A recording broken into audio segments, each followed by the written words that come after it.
지난주에 이어서 하늘나라의 새법 천국 백성의 삶을 이어서 말씀을 드리려고 합니다. 하나님께서 오늘 우리 이제 성경 공부도 시작했습니다. 하나님의 구원 경영이라는 성경 공부를 시작하면서 출애굽기에 대한 내용을 공부하고 있습니다. 서론적인 문제를 우리가 다뤘습니다마는 하나님께서 이스라엘 백성들의 삶이 애굽에서 노예의 삶이었어요.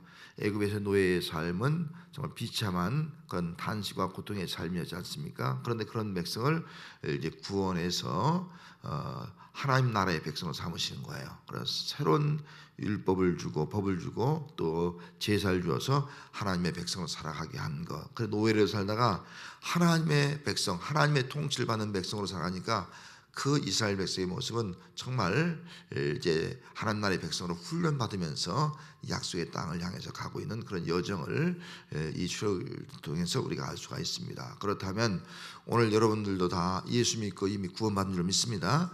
구원받았으면 우리는 이 광야 인생을 마친 다음에 영원한 천국 하나님 나라에 들어가는 거예요. 그런데 이 땅에 사는 동안 우리는 이 천국 백성의 삶의 훈련을 우리가 받아야 된다는 거예요. 그래서 오늘 읽은 말씀들도 우리가 다 지킬 수 없어요. 금방 이 말씀을 들은 그 당시 제자들이나 백성들도 다 지키지 못했어요. 그러나 끊임없이 훈련한 겁니다. 광야 훈련한 거예요. 그래서 천국 백성의 삶을 살아가는 것, 이것이 바로 오늘 우리의 신앙생활이다 하는 겁니다. 그래서 예수님께서 이 땅에 오셔서 맨 먼저 외친 것이 회개하라 천국이 가까웠느니라. 천국에 대해서 외친 거예요. 왜?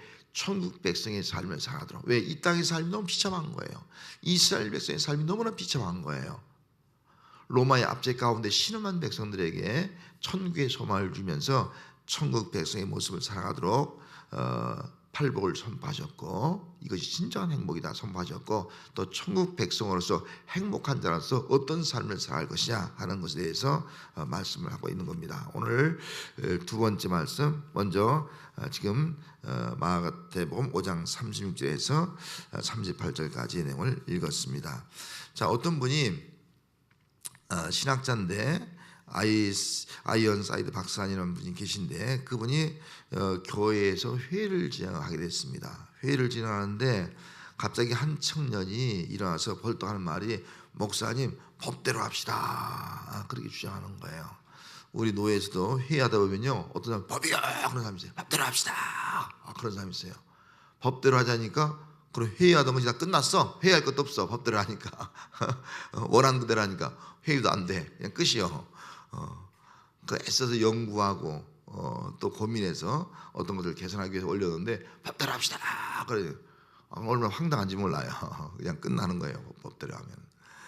그런 일이 이제 노예 생활을 오래 하다 보니까, 또 제가 노예장도 하다 보니까 그런 것들을 좀 경험합니다. 근데 교회에서, 우리 교회에서는 그런 상황 없어요. 법대로 합시다 그런 건 교회에서는 한 번도 못 봤는데, 이 교회에서 목사님이 회의를 인도하는데 어떤 청년이 법대로 합시다 그렇게 얘기하는 거예요. 그래서 목사님이 그 얘기 듣고 이렇게 말씀했습니다. 여보게 젊은이, 그래 법대로 하면 자네는 이 자리에 있을 수가 없어. 법대로 하면 자네는 지옥 가. 그렇게 말을 한마디 했다는 겁니다. 여러분, 법대로 하면 우리는 다 어디 갈 사람들이에요? 지옥 갈 사람이에요. 그래서 우리는 세상에서 법이 필요 없다는 것이 아니에요. 법이 중요해요. 법이 있어야 돼요. 법이 있지만은 우리에겐 더 귀한 것이 있다면 그것은 바로 은혜의 삶이다. 우리는 믿는 자들은 법대로 사는 것이 아니라 은혜로 사는 것이다. 이것이 바로 우리 신앙생활이에요. 그 예로 하나님이 이스라엘 백성들에게 이제 계명을 법을 줬지 않습니까? 십계명 법이에요. 율법이에요. 법을 준 겁니다. 법이 필요해요. 법이 있어야지 질서가 지어지니까. 법이 없어서는 안 돼요. 법이 있지만 그 법 위에 또 뭐가 있는 거예요? 하나님의 은혜가 있는 거예요. 하나님의 은혜로 광야 생활했지 법만 갖고 산 것이 아니에요. 법은 그의 사회 질서를 전에 법이 필요한 거예요. 그런데 광야 인생을 살아가는 동안은 하나님의 은혜가 없이는 살 수가 없었어요. 만나, 생수, 구름기둥, 불기둥 모든 것이 다 하나님의 은혜였어요. 그래서 법과 은혜는 공존해야 돼. 공존해야 되지만 그 법보다 더 우리 예수 믿는 사람들은 우선시할 것이 뭐냐면 은혜라. 그래서 오늘 내용이 바로 은혜로 살아가는 그런 삶의 모습을 보여주고 있습니다. 자, 먼저 마태복음 5장 8절 말씀 자, 오늘 첫째는 무저항에 대해서 말씀하고 있는 겁니다. 자, 8절 38절 말씀 시작. 또 눈은 눈으로 이는 이라 갚아서 하였다는 것을 너희가 들었으나 세상 고까지 너희가 들었으나, 그 밑에는 성경 말씀이 아니에요. 그 밑에는 뭐라 그래요? 세상 백성의 원리는 뭐라고요? 법대로. 또 천국 백성의 원리는 뭐라고요? 은혜대로. 그래서 여러분들 이 대한민국 백성일 때 대한민국 법을 지켜야 될 점이 있습니다. 또 우리는 천국 백성이에요. 천국 백성은 뭘 지켜야 된다고요? 은혜대로.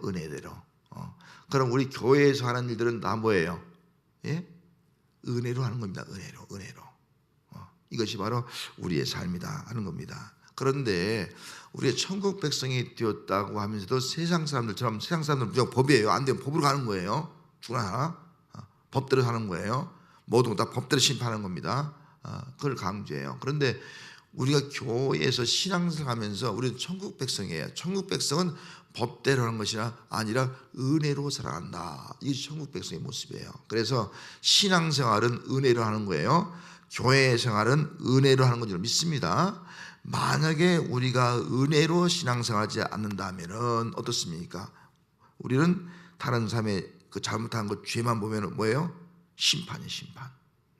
정죄하는 거예요, 정죄. 내 속에 은혜가 없으면요, 은혜가 없으면 분노에 분노. 누가 좀 잘못하고 나를 기분 나쁘게 하면 막 분노에 분노. 그리고 그렇게 하면 결국 뭐예요? 하나님 앞에 심판을 막지 못해. 저 사람이 잘못한 것 우리는 하나님께 맡겨야 되잖아요. 맡기지 못해. 내가 심판하려고 하는 거예요. 그런 모습을 가지고 우리가 살아갈 수밖에 없다 하는 겁니다. 하나님의 뜻은 천국 백성이 되었으면 그 사람은 천국 백성으로서 법이 아닌 은혜의 삶을 살기를 바라는 거예요. 여러분, 왜 하나님께서 우리로 하여금 은혜의 삶을 살기를 바라시는 그 이유가 뭡니까? 하나님께서 우리에게 은혜를 베풀어 주는 거예요. 자, 예수님께서 십자가에 대속된 이유가 뭡니까? 왜 예수님이 십자가에 죽으셨어요? 예? 우리를 대신해 죽은 것이 아니겠습니까? 대속의 원리예요. 그럼 우리는 어떤 존재가 되는 거예요? 예수님이 대신 죽었기 때문에 우리는 죽지 않아도 되는 거예요. 그래서 우리는 은혜로 사는 것이 바로 오늘 우리 성도의 삶이 된 겁니다. 그래서 하나님은 우리가 법이 아닌 법대로라면 우리는 다 심판받을 수밖에 없는 존재예요.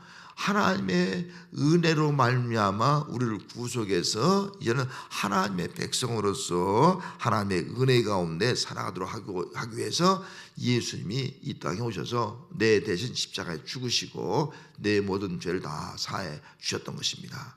그리고 우리는 하나님의 은혜를 받은 백성, 하나님의 은혜로 말미암아 믿음으로 의롭다움을 얻은 백성. 그래서 우리는 은혜로 살아가는 그런 성도가 된 겁니다. 자, 하나님은 어떤 분이에요?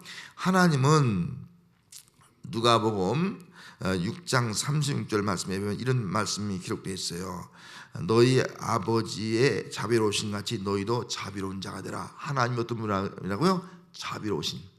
하나님이 자비로운 것처럼 너희도 자비로운 자가 되라. 그렇게 말씀하고 있습니다. 이걸 다르게 말하면 마태복음 18장 35절 말씀의 내용에 보면은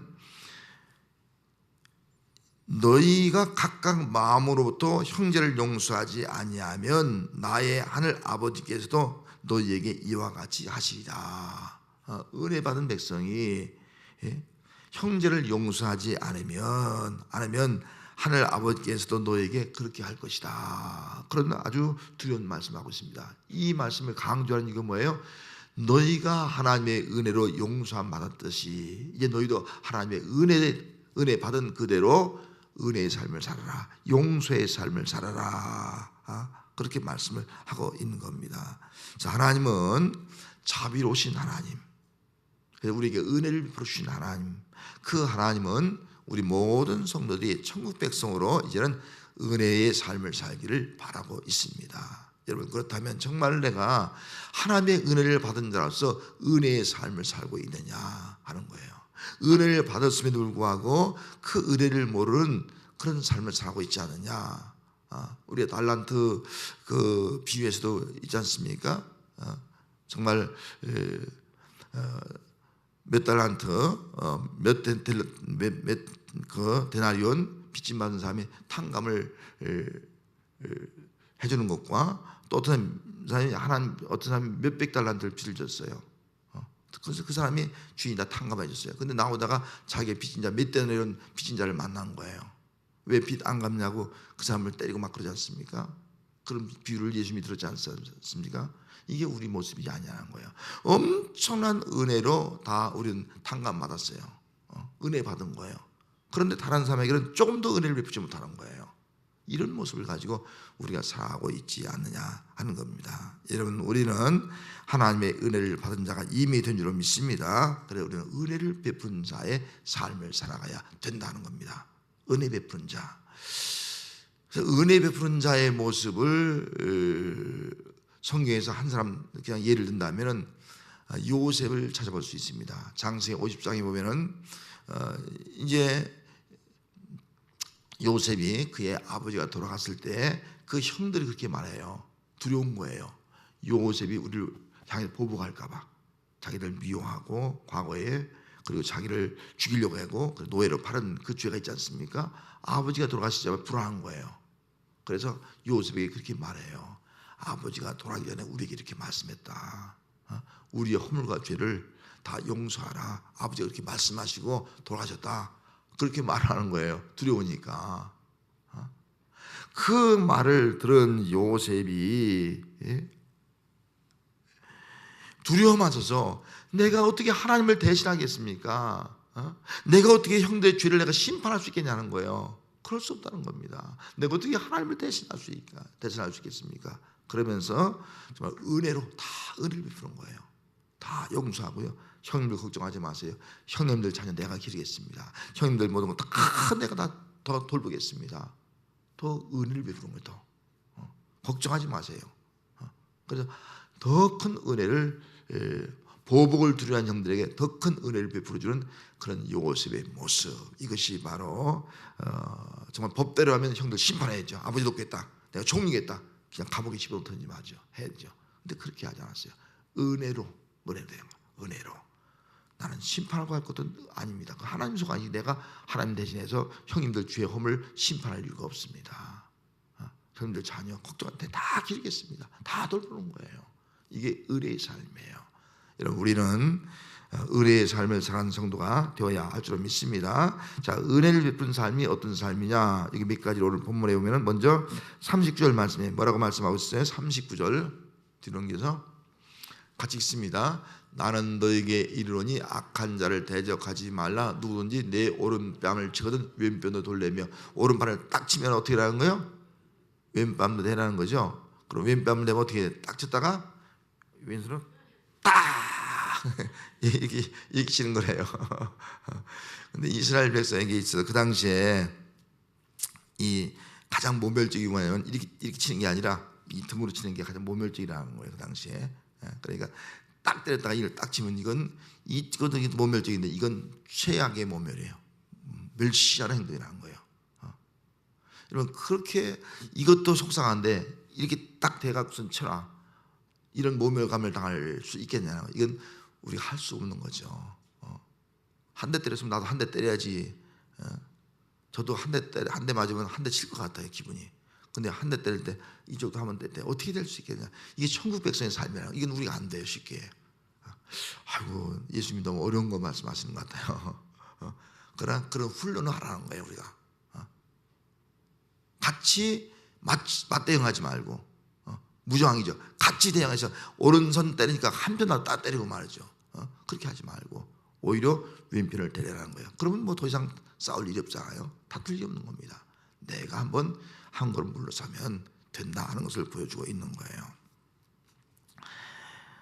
자, 40절 말씀도 마찬가지죠. 40절 말씀 읽습니다. 시작.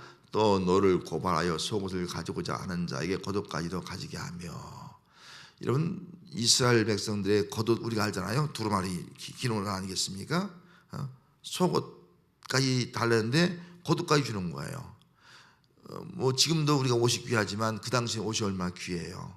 옷이 귀한데 나도 입을 것이 없는데 그 사람이 속옷 달라니까 속옷도 주고 겉옷까지 주셨다. 이야, 어떻게 그게 은혜예요. 속옷 달라. 당신 정신 있어? 무슨 속옷을 나한테 달라 그래? 쓸데없는 소리면 그냥 가. 그렇게 할 거예요. 속옷 달라는 게 속옷도 주고, 그래 당신 참 안 됐구나. 내가 겉옷까지 줄게. 겉옷까지 주는 거예요. 이게 은혜의 삶이에요. 더해 주는 거예요. 은혜가 뭐예요? 하나 대 하나. 하나 받았으니까 하나 주는 거. 이게 은혜가 아니잖아요. 하나 받았을 때도 두 개 주는 게 은혜가 아니에요. 두 개 주네. 이것이 바로 더해 주는 거. 이것이 은혜다 라고 볼 수가 있는 겁니다. 여기 옷이라는 것은 가장 의식주 문제죠. 가장 일상에 필요한 거예요. 필요한 것에 대해서 은혜를 베푸는 그런 삶을 살아가라 하는 것을 여기서 볼 수가 있습니다. 그래서 그 당시에도 만약 옷을 저당 대폈다가 밤이 오면은 어떻게 그 옷을 돌려주라 했거든요. 왜? 밤에 추우니까 돌려주라 그렇게 말할 정도로 겉옷이 그들에게 꼭 필요한 겁니다. 꼭 필요한 사람에게 꼭 필요한 것을 주는 삶을 살아가는 거, 이것이 바로 천국 백성의 삶의 모습이다 하는 겁니다. 자, 41절 말씀 또 한번 읽습니다. 시작. 또 누군지 너로 억지로 오리를 가게 하거든 그 사람과 심리를 통해하고. 참 이것도 쉬운 게 아니에요. 누가 나 오리를 가자는데 그걸 또 심리까지, 그래 오리가 안 되면 내가 당신에게 더 동행해 줄게. 심리까지 걸어가. 얼마나 고마워요. 그렇게 하면 너무 고맙지 않습니까? 어떤 사람은 이걸 그 당시에 어떤 학자들은 예를 들어서 로마 군대가 어떤 짐을 옮기기 위해서 오리를 가자. 오리가 이제 어느 한계라는 거예요. 오리를 가자가 한 거예요. 그럼 로마 백성, 로마 군대 짐을 오리 동안 옮겨줬어요. 옮겨주는데 또 거기서 심지까지 옮겨줘. 그러면 어떻게 되는 거예요? 그 당시에 이스라엘 백성들 다스리기 변하면은 이스라엘 나라 가운데에서도 유대 그 민족주의자들 있지 않습니까? 그들이 볼 때는 뭐예요?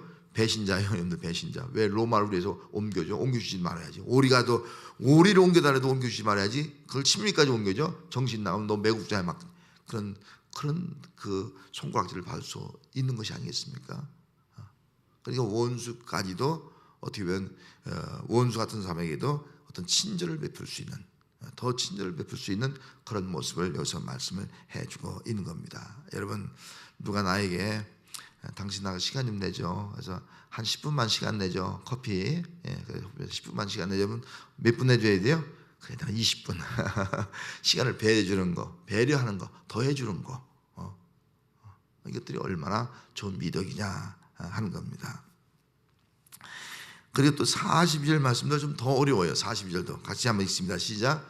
내게 구하는 자에게 주며 빌리고자 하는 자에게 거절하지 말라. 사람은 주고받는 관계예요. 주고받는 게 누가 나에게 구하는데 그걸 주라는 거예요. 구하면은 그래서 꼭 필요한 것을 구하는 거니까, 물론 그 사람이 뭐 넉넉한 사람인 경우는 그렇지 않죠. 근데 어려운 사람인데 꼭 필요한 것을 구할 때는 꼭 주라. 돈을 빌린 사람도 꼭 돈이 필요하니까 빌려달라는 사람이 있지 않습니까? 그런 상황에도 거절하지 말라. 참 이게 어려운 문제예요.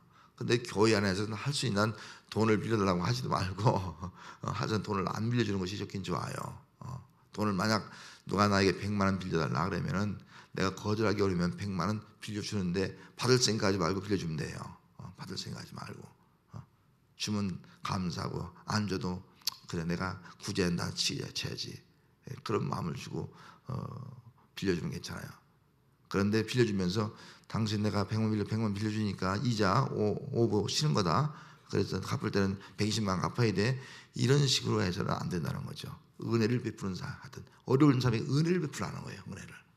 이것이 바로 우리 천국 백성의 삶이다. 여러분, 우리는 법대로 하지 말고 천국 백성 사람은 다른 에게 은혜를 베푸는 것이다. 이거 꼭 기억하면서 더 은혜를 베푸고 더 배려하고 더 무엇인가 주고자 하는 그런 모습을 가지고 사는 신앙, 이것이 바로 오늘 우리 진주문 교회 천국 백성의 삶이 되어야 할 줄 믿습니다. 할렐루야. 자, 두 번째 뭐라고요? 사랑에 관하여. 자, 마태복음 5장 43절 있습니다. 시작. 또 내 이웃을 사랑하고 내 원수를 미워하라 했다는 것을 너희가 들었으나, 이렇게 말씀하고 있죠. 자, 세상 백성의 원리는 뭐예요? 원수는 어떻게 해야 돼요? 미워하는 게 당연하죠. 원수 당연히 미워야죠. 원수는 부모의 원수 내가 갚아야죠. 내가 부모가 못 갚은 원수 내가 갚아야지. 그 원수는 대대로 막 이어가는 거예요. 그 옛날 무협소설 옛날 그런 영화 보면 다 원수 갚는 거예요. 부모의 원수, 형제의 원수. 근데 천국 백성의 삶은요, 원수를 미워하지 말고요, 원수를 사랑하라는 거예요. 원수를. 참 이것도 어려운 거예요. 어떻게 원수를 사랑할 수 있겠습니까? 그래서 원수를 사랑할 수 있는 훈련을 하라는 거죠. 한꺼번에 그냥 원수가 어떻게 금방 사랑이 됩니까? 안 되는 것이 아니겠어요? 원수를 사랑할 수 있는 그런 훈련을 계속 우리가 해야 된다. 이게 천국 백성의 삶이라 하는 겁니다. 만약에 우리가 이게 원수는 사실 우리의 실상에서 우리를 미워하고 우리를 괴롭고 나를 힘들게 한 사람이에요. 나의 해를 끼친 사람이에요. 이런 사람을 우리가 어떻게 정말 미워해야지 사랑할 수 있겠느냐. 자, 원수가 있어요. 저 사람이 나에게 원수예요. 그러면 내가 저 사람을 어떻게 해요? 사랑하지 못해요. 그러면 저 사람은 항상 나랑 어떤 관계? 끝까지 원수 관계예요. 죽을 때까지 원수 관계예요. 그 자손도 원수 관계예요. 그렇게 되는 거예요. 그러면 내가 원수 사랑하지 못하면 내 마음속에 계속 뭐가 있는 거예요? 복수, 보복, 이런 감정이 되게 항상 있는 거예요. 내 마음속에 복수, 보복 이런 감정을 가지고 있으면 그 사람이 어때요? 천국 백성에서 한 기쁨을 누릴 수 없는 거예요. 하나님과의 관계도 막히는 거예요. 천국 백성의 삶이 될 수가 없는 거예요. 사랑하니까 형제 자매가 다시 되어지고, 사랑하니까 복수 이런 감정보다 이제는 용서의 기쁨이 있게 되고, 그러면 천국 백성의 삶을 살아가는 것이 아니겠어요? 마음에. 하나님의 뜻은 천국 백성들은 이 땅에 산 동안도 사랑하며 살아가라. 원수까지도 미워하지 말고 사랑하며 살아가라. 에베소 2장 16절 말씀에 보면 십자가로 이 둘을 한 몸으로 하나님과 화목하게 하려 하심이라. 원수된 것을, 하나님과 원수된 우리가 죄를 짐으로 원수가 됐거든요. 원수된 것을 십자가로 소멸했다. 예수님이 십자가로 원수된 것을 소멸해온 거예요. 그래서 우리 예수 믿는 사람들도 이제 원수된 것을 뭐래요? 십자가로 소멸시켜야 돼. 십자가로 소멸시켜야지만이 우리 원수가 아니라 이제 원수가 우리의 형제 자매가 될 수 있는 거예요. 형제 자매, 사랑의 대상이 될 수가 있는 것이 아니겠습니까? 40 예수님께서 십자가에 죽으시면서 자기를 향해서 못을 받고 조롱하는 사람들에게 뭐라고 말씀했어요?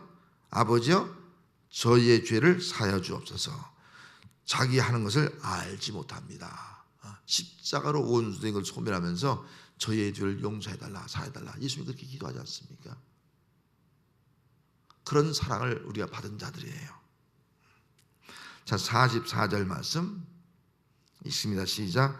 나는 너에게 이르노니 너희 원수를 사랑하며 너희 박해한 자를 위하여 기도하라. 하나님은 사랑이 하나님이에요. 그래서 원수가 있으면 그 원수를 위해서 사랑하고, 사랑이 안 되면 계속 기도하라는 거예요. 계속 원수를 위해서 하다 보면요, 내 마음에 사랑이 되는 거예요. 용서가 되는 거예요. 계속 기도하라. 그래서 하나님의 마음은 정말 누구가 나 원수같이 싫은 사람이 있어요. 그럼 그 사람을 위해서 미워하지 말고 계속 기도하라는 거예요. 하나님, 저 사람 미워 죽겠습니다. 저 사람 보면 내가 견딜 수가 없습니다. 하나님, 십자가로 원수된 걸 소멸해 주셨으니까 이 원수된 것을 십자가로 소멸시켜 주세요. 기도하는 거예요. 그럼 그 원수된 것이 소멸되면 자연히 사랑으로 내 마음속에 가득 차게 되고, 또 사랑으로 가득 차게 될 때에 우리 모두가 다 정말 이제 하나님의 자녀가 되어줄 수 있는, 하나님의 아들이 되어줄 수 있는 그런 삶을 살아갈 수 있는 그런 귀한 은혜가 함께 할 줄로 믿습니다. 그래서 45절 45절 그 말씀도 이와 같이 한즉 하늘에 계신 너희 아버지의 아들이다. 이와 같이 용서할 때 진정한 하나님의 아들이 된다는 거예요. 왜? 여기는 집사님도 만약 교회 안에서 원수했다면 저기는 권사님도 하나님의 자녀, 나도 하나님의 자녀. 근데 둘이 미워하고 원수가 되면 어떻게 되는 거예요? 용서할 때에 똑같이 동일하게 하나님의 아들, 하나님의 자녀의 모습이 되는 것이 아니겠어요? 그리고 이어서 하나님은 태양을, 빛을 악인과 선인을 가리지 않고 똑같이 내려줘요. 똑같이. 이게 하나님의 자비에 똑같이 내려준다는 거예요. 이런 것을 입었다면 우리도 하나님의 마음을 가지고 나에게 원수된 자나 원수되지 않은 자에게 똑같이 정말 하나님의 이 사랑의 마음을 그에게 비춰줄 수 있는 그런 마음, 이것이 바로 또 우리 성도들이 가져야 할 신앙의 모습이 되어야 하는 겁니다. 대표적인 예로 우리는 누구를 생각할 수 있어요? 스데반 집사를 생각할 수 있습니다. 복음 전가하다가 거기 있는 사람들이 스데반 집사를 향해 돌을 치잖아요. 돌을 쳐줄 때 스데반 집사가 뭐라고 합니까? 주여 내 영혼을 맡기나이다, 의탁하나이다. 맡기지 않습니다. 그러면서 뭐라고 기도해요? 예수님이 기도한 것처럼 똑같이 주여 이 죄를 저들에게 돌리지 마옵소서. 이 죄를 저들에게 돌리지 말라는 거예요. 어떻게 그렇게 기도할 수 있을까? 여러분 같으면 어떻게 기도하겠어요? 저 왼수들 하나님 진노로 그냥 심판해서 그냥 다 불태워달라고. 그렇게 기도해도 속이 시원치 않은데 저들의 죄를, 이 죄를 저들에게 돌리지 말라고. 그렇게 기도하는 거예요. 용서예요. 사랑이에요. 사랑이 아니면 그렇게 기도할 수 없는 거예요. 그래서 스데반 집사의 이런 사랑의 모습을 보았기 때문에 악독한 이 사울이 그 장면을 보고 그가 변화된 겁니다. 저게 정말 사랑의 승리구나. 그래서 그가 변화되어서 스데반은 죽었지만 그 사랑의 힘으로 말미암아 사울이 바울이 되어서 더 큰 하나님의 복음의 역사를 일으키는 역사가 임하게 된 줄로 믿습니다. 자, 세 번째, 뭐예요? 구제에 관하여 마태복음 6장 2절 말씀 읽습니다. 시작. 그러므로 구제할 때 외식한 자가 사람에게서 영광을 받으려고 회당과 거리에서 하는 것과 같이 너희 앞에 나팔을 불지 말라. 진실로 너희에게 이르노니 그들은 자기의 상을 이미 받았느니라. 자, 세상 백성의 원리는 뭐예요? 사람들에게 보이는 거예요. 나팔 부는 거예요. 알리는 거예요. 내가 이런 일 했다. 과대하게 알리는 거예요. 근데 세상 원리는 뭐라고요? 천국 원리는 뭐라고요? 천국 원리는 은밀하게 하는 거, 은밀하게. 그래서 사실 우리 기독교가 이 구제하는 것들을 은밀하게 너무나 많이 합니다. 근데 세상 사람은 잘 모르는 거예요. 세상 사람들 뭐 하면 그냥 막 신문에 나고 막 대단히 막 홍보합니다. 그러니까 뭘 하는 것처럼 그렇게 보이는 거예요. 근데 우리 교회는 성경 원리대로 은밀하게 하는 것이 바로 우리 천국 백성의 삶이다 하는 겁니다. 그런데 그 당시에는요, 사람들이 다 명예를 좋아했어요. 명예. 내가 좀 뭐 가진 것이 별로 없어도 딱 구제하고 말이요. 구제함으로 자기 명예를 드러내는 거예요. 자기 이름을 드러내는 거예요. 그걸 좋아하는 거예요. 그래서 이웃 사람들에게 왜요? 칭찬과 존경을 받는 거예요. 그래서 어떻게 보면 대단한 거죠. 돈보다 그 사람 뭘 더 귀하게 생각해요? 칭찬과 명예를 더 중요하게 생각하는 거예요. 난 칭찬, 명예, 돈이 중요하지 않다. 돈을 가지고 쓰면서 다 광고해서 말이죠. 칭찬과 명예를 얻으려고 하는 그런 삶의 모습이 많았다는 거예요. 그래서 예수님께서는 사람에게 칭찬과 명예 얻으려고 하지 말고 은밀한 가운데. 그래서 우리는 누가 보는 거예요? 사람이 중요한 것이 아니라 우리는 누가 중요한 거예요? 우리를 보시는 하나님 보시는 분이에요. 그래서 출애굽기에도 하나님은 이스라엘 백성의 모든 것을 다 보고 듣고 알고, 이게 하나님이라는 거예요. 하나님은 우리를 다 보고 계신단 말이죠. 그래서 하나님 앞에 우리를 은밀하게 하는 것이지 사람 앞에 드러내서 하려고 하는 것이 우리의 자세가 되어서는 아니 된다 하는 것을 말씀해 주고 있는 겁니다. 여러분, 우리 육적으로 사람들에게 너무 칭찬받는데 또 존경받는데 너무 거기에 우리의 어떤 관심을 너무 거기에 줘서 아니 될 점 있습니다. 거기에 관심을 두면 자꾸 세상적인 칭찬, 세상적인 기쁨 여기만 추구하는 삶을 살아가게 됩니다. 그렇게 되면 그 사람은 결국은 하나님 앞에는 이미 상을 받았기 때문에 하나님 나라의 상은 받지 못하는 그런 사람이 되고 만다 하는 겁니다. 그래서 하나님은 우리가 정말 천국 백성으로서 은밀하게 구제하고 섬기기를 원하고 있는 거예요. 3절 말씀에 뭐라고 말씀하고 있습니까? 너는 구제할 때 오른손이 하는 것을 왼손이 모르게 하여. 여러분, 오른손이 하는 걸 왼손이 모를 수 있겠어요? 말이 안 되는 것이 아니겠어요? 그죠? 오른손이 하면 자동적으로 왼손이 알 수밖에 없는 겁니다. 그만큼 은밀하게 하라. 그런 의미의 말씀이 아니겠어요? 하나님은 우리가 은밀하게 하기를 원하고 계십니다. 하나님은 은밀하게 보시는 분이에요. 그래서 그 다음 절 4절 말씀이 뭐라고 말씀하고 있습니까? 내 구제함을 은밀하게 하라. 은밀한 중에 보시는 너희 아버지께서 갚으시라. 하나님 어떤 분이라고요? 은밀한 중에 다 보시는 거예요. 은밀한 중에 갚으시는 거예요. 은밀한 중에. 그래서 하나님은 우리가 은밀하게 하기를 원한다. 구제도 은밀하게, 봉사도 은밀하게 하기를 원하는 거예요. 다 보시는 거예요. 은밀한 가운데 다 갚아주신다 라고 말씀을 하고 있는 겁니다. 여러분 어떻습니까? 은밀하게 구제하고 은밀하게 봉사하려고 힘을 쓰고 있느냐 하는 거예요. 아니면 사람들에게 보이려고 하고 있지 않느냐 하는 문제예요. 은밀하게 그 구제한 삶, 우리 대표적으로 성경에 한번 찾아보면 그 고넬료, 로마의 고넬료를 찾을 수가 있어요. 그는 이방인이에요. 로마인이라고요. 이스라엘 백성이 아니에요. 그런데도 그는 하나님 앞에 어떻게 했습니까? 그는 하나님 앞에 정말 온 집안이 아직 복음은 뭐 예수는 영접받지 않았지만은 복음을 들은 거예요. 하나님을 알기는 안 한 거예요. 하나님을 경외하면서 이방인인데도 유대인들의 그 약한 사람을 많이 구제하는 거예요. 매일 하나님 가운데 구제하는 거예요. 그래서 하나님께 기도하는 거예요. 그의 기도가 상달되었어요. 여러분 이 로마의 백부장의 기도가 왜 상달됐겠습니까? 은밀하게 구제하니까 하나님 보시고 상달한 거예요. 기도하는 가운데서 하나님이 베드로를 역사해서 베드로는 유대인이기 때문에 이방인에게 복음 증가할 생각도 못한 거예요. 보자기 환상을 보일 때 더러운 그 짐승들이 있는 거예요. 더러운 것이 아닙니까? 하나님이 내가 깨끗하게 한 것을 네가 왜 더럽다고 하느냐? 책망하지 않습니까? 그때 깨달음을 받고요. 고넬료가 보낸 사람이 와서 오지 않습니까? 그 초청을 받고 고넬료 집에 가는 거예요. 고넬료의 기도에 응답이에요. 하나님께서. 그리고 고넬료 가정이 복음을 듣고 다 온 식구가 세례받고 구원받는 그런 역사가 나타나게 되었다 하는 겁니다. 은밀한 가운데 구제했더니 하나님이 그의 기도를 들으시고 응답하시고 놀라운 그런 하나님의 백성의 영광을 그에게 베풀어 주시더라 하는 겁니다.